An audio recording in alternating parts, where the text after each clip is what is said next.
thể các bạn thân mến, để bảo tồn và phát huy giá trị phi vật thể của đàn Chrau-jro, nhóm nghiên cứu chúng em đã tìm và gặp gỡ các bạn yêu thích Chrau-jro trong câu lạc bộ vui học bộ môn đàn Chrau-jro.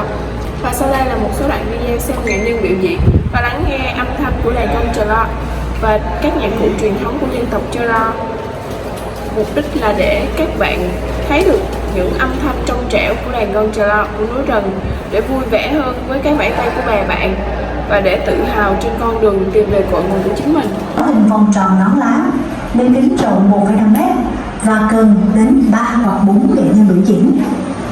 Mỗi khi đánh lên có tiết tấu trong trẻo vang vang như tiếng suối chảy, lúc nhẹ nhàng thanh thoát bay bổng, khiến người nghe vô cùng thích thú như lạc vào giữa thiên nhiên núi rừng.